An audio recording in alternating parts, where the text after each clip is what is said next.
So a moment ago, we talked about civil war. Some people might say that's crazy. Fine. If you think it's crazy, by all means, you can think whatever you want. I must be crazy. I don't care. On major networks, will they talk about this? Probably not. Some of them, maybe. We recently saw MSNBC actually run a segment that said, could we be facing a second American Civil War? Now, this is a conversation that's been in mainstream newspapers for years. But see, on this show, we're willing to talk about this from Fox News. Arrest Fauci trends on Twitter as doctor faces criticism for controversial virus research testing on dogs. I think there's only one cable TV show that would actually get more serious than us. And do you know who that is? Would you have a guess? One cable TV Greg show. Gutfeld. He's pretty good, but no. That's kind of a joke. Tucker Carlson? Tucker Carlson. Mm-hmm. Tucker Carlson goes a lot further than I Yeah. would, on a lot of these issues. So when we talk about Fauci and people wanting him to be arrested and stuff, we'll talk about these ideas. We'll talk about the potential conflict or civil war. Tucker goes all in on all of it. So that's why I think obviously his ratings are so high. And then why is it that all these other networks ratings are in the garbage? Because it's fake and everyone knows it's fake and they're not talking about real things. You go outside, there's no food on the shelves at your store. You're asking yourself, what's going on? You turn on CNN, nothing. Orange man bad. You turn on MSNBC, nothing. Orange man bad. You turn on Fox and they're like, inflation's bad and it's Biden's fault. Or worse, and you open up the Washington Post and it's lower your expectations. Right. Why would I expect there to be pasta and frozen vegetables in my local grocery store? Both of which they've been like running low on forever now. Yeah. It's really something. But let's talk about this arrest Fauci thing, because I don't know if Fauci should be arrested over this. There's a story going around where it shows two dogs, they're beagles, and their heads are secured in a box full of infected sand flies, and the dogs had their vocal cords slit, so they couldn't bark or whimper as their faces were devoured by ravenous insects. Now, a lot of people are saying he should be arrested for it, and I think there's a couple things that are good here. People are starting to wake up to the kind of research being done for their benefit, for their privileges. A lot of this research is unnecessary and insane, and people are asking, like, why would you do that? We know the flies would devour the face of the dog and put it in agony. But I think a lot of people need to realize the benefits, the wonderful technology, the medicines you have. It's because we experiment on animals, sometimes dogs. Yeah, and actually specifically with sandflies, I don't know exactly what they were researching with sandflies, but with sandflies, they're major carriers of parasitic diseases, which are one of the few things that we really have terrible treatments for. Like there's this disease called leishmaniasis. It's very prominent in Central and South America that does like horrible things to people. Like it literally like rots your face from the inside out. And because it primarily affects poor people in these areas, it's only government testing that there's really an incentive to find any sort of cure, because the pharmaceutical companies aren't in it because there's no, financial incentive for it. So yeah, I mean, actually, I don't know exactly what they were doing with the sandflies, but I can see where doing, research on parasitic diseases for all the havoc it wreaks, testing on dogs might be necessary. A good friend of mine from high school is a biology professor at UT Austin, and he talked not biology, what is he, neurology professor, and he would tell me all the stories he had to do, the stories of all the experiments he had to do in monkeys and stuff.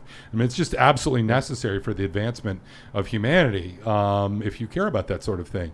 Now, as for lying to Congress, that's something that maybe we should talk about. This reminds me Arrest of Fauci. Andrew Cuomo, how they went after him for him diddling with the girls, as opposed to sending all those old people into nursing homes. And it's it evokes the emotional hashtag trending thing, where like what he really should be busted for is lying to Congress. Well, if it's what you said it was, there at least should be a debate.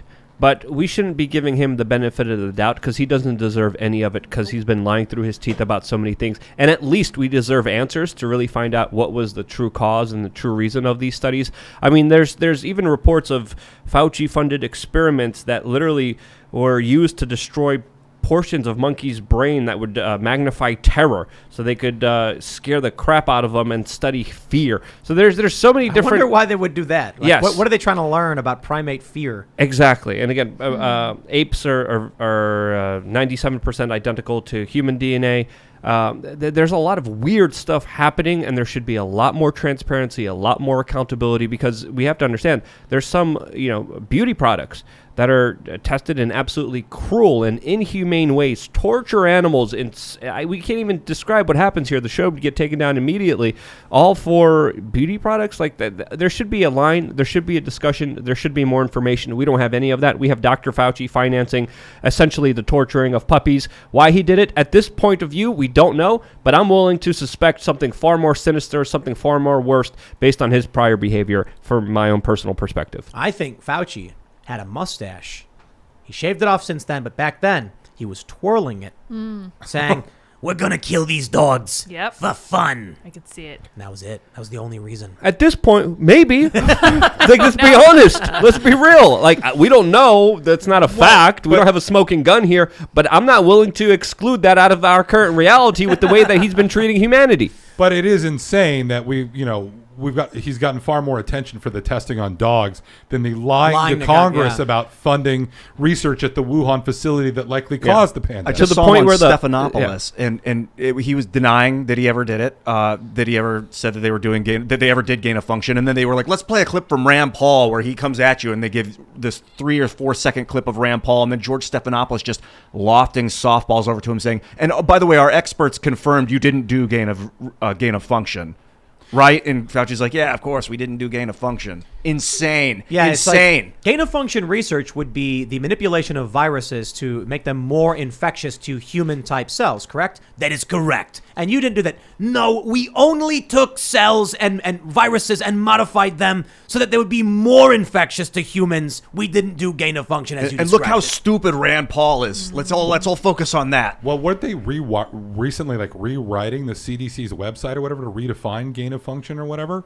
I mean, it's insane. And the thing is, he didn't just lie about this. He got indignant. Yeah, good job, Rand. Shaking. And it's just... Dude, Rand Paul's relentless. And not just that, this is connected to this larger narrative. Remember, Facebook banned all discussion of the lab leak because it was quote-unquote misinformation for a year. That was all covering up this. Our culture has a rot at the core. And there are corrupt people like Fauci who... Let me just explain to you the level of insanity we're dealing with. When Rand Paul holds up the study that says chimeric virus creation to increase infectivity on humans, definition of gain of function. Fauci, this study says funded by the NIH. And Fauci goes, we did not fund it. It's like literally holding the evidence. And then what do you get from the establishment and from the left and from MSNBC? It's not true. Ignore it. And that's the insanity. Let's also mention here again that Senator Rand Paul is a medical doctor. Senator Rand Paul. Yes. So it's not like he doesn't have some clue what he's talking about here when he looks at a research paper. He's an actual trained medical doctor. And then the left goes, he's an ophthalmologist who hasn't practiced in years. Dr. Fauci is an infectious disease expert. Who hasn't practiced in 3 decades. Rand Paul literally volunteers his time and goes down to places like Haiti and gives free surgeries to people who can't afford it. So he's been practicing medicine on and off, yes. But at the same time, the mainstream media vilified him, attacked him every step of the way because he correctly now called out Dr. Fauci, which the NIH, Fauci's own organization that he was running, called them out on. Yes, and the untrained media do such a great job of presenting medical information to us, too. They're certainly in the catbird seat when it comes to criticizing Rand Paul. Yeah. Everything causes cancer and everything doesn't.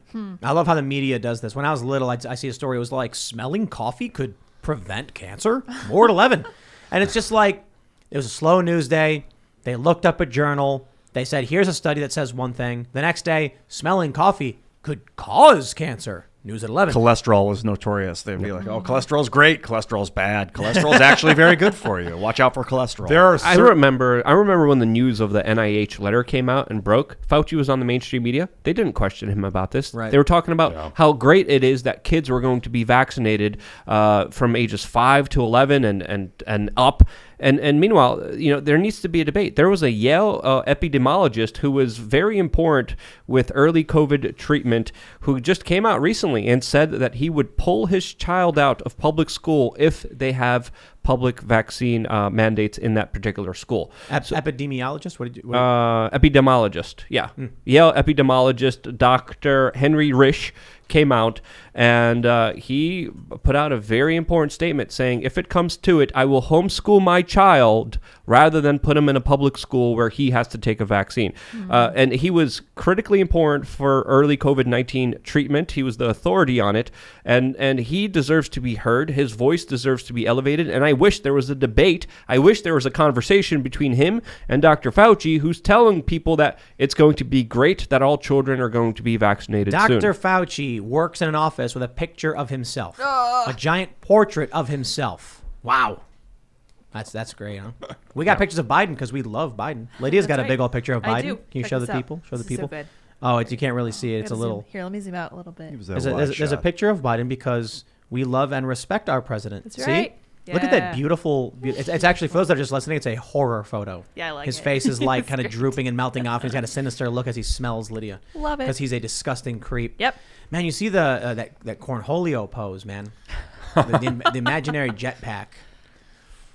Well, we're living in a simulation. That's the only answer, huh? Do you know Red Steez is on Twitter? Stephen Miller? Yeah, the yeah, of other course, Stephen of course. Miller? Yeah, the other one. Yeah, he put up this thing where it's like, apparently like one of the classic symptoms of like dementia, Alzheimer's is clenched fists like that. I've seen it. Yeah. And look, I'm not speculating whether or not Biden has dementia per se, but the point is if this were Trump or any Republican or anyone that the media didn't like, if this were Bernie Sanders, this would be, a week's worth of news cycles about whether or not that he has dementia. I feel that screaming the truth at someone that doesn't want to hear it is fruitless. It may have some impact, but it's such a diminishing return. It's like wind resistance, terminal velocity. You can't get past their brain cloud.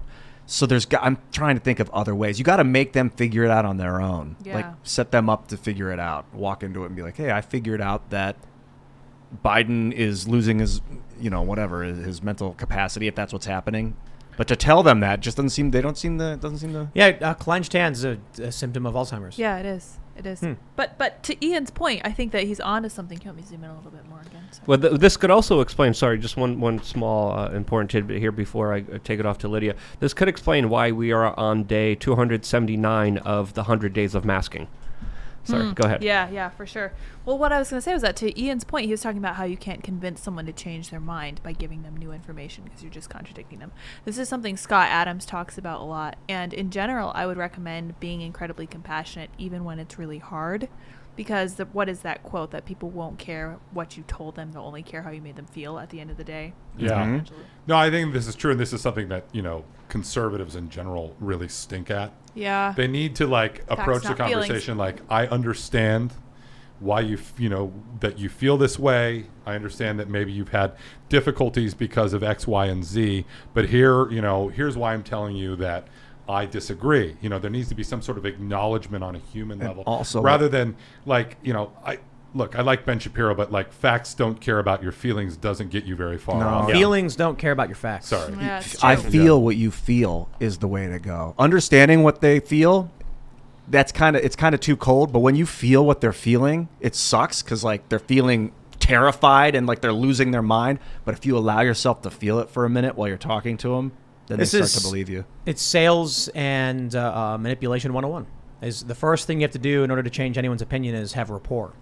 And so that's why a very common sales tactic would be like, hey, nice to meet you, man. Where are you from, Mark? Bend, Oregon. Bend, Oregon. No joke. No, seriously, my brother lives up there. I am from Bend. Yeah, my brother's amazing. I wonder if you guys ever bumped into each other. That's so cool. I can't believe we had so much in common. Well, I live in Alexandria now, but I'm originally from Bend. Wow. Yeah. So actually, I do have a brother who lives in Bend. But so what you do is when you're doing sales or fundraising activism, you start off just with hey, nice to meet you. Where are you from? You find something, and then no matter what they say, you say something to complement it and show that you share a positive emotion, and then you're opening the door. Another thing we talked about is something called the yes train. Get someone to say yes 7 times, and they're more likely to acquiesce to whatever your demand is. So, if you want to sell them a pizza, you'd be like, hey, look, it's lunchtime, right? Right. You're looking for food, I'd imagine, at some point, right? And then eventually say, okay, great, I got a pizza right here. Here you go. You want it, right? Right. The last 3 times I've been in a car dealership, I've always been complimented on my shirt. Huh. Yep. I think I was talking to my I don't dad. think my shirt was Now. particularly great. I was talking to my dad, and he was like, "Can you believe it? They're trying to stop people from being able to take the vaccine if they want in these certain places." And I was like, "That's crazy, man. If it was a dangerous disease, then I could understand." Like, it was like I just felt and got what he was saying, even though it wasn't what I agreed with, and then immediately started telling him what I thought.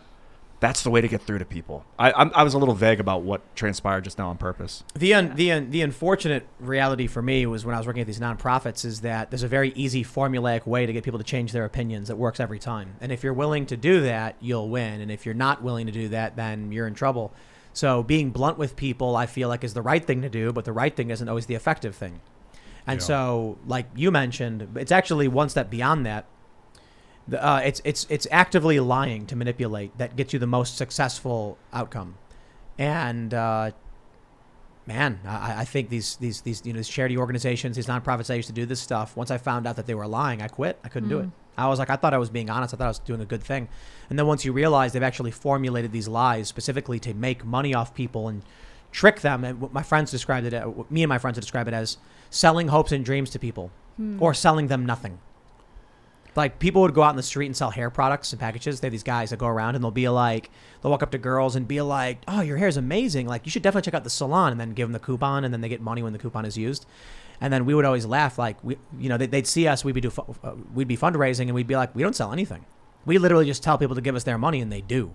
And they'd be like, "Wow." People are animals. We think a lot of times that we're so smart. I do for sure, but like a dog, if you treat it right and you reward it when you want it to repeat itself, it'll repeat itself. I disagrry. I knew someone, I met someone at Columbia who said that they used Pavlovian reinforcement to get their roommate to do chores for them by offering them candies that they really liked whenever they would do something.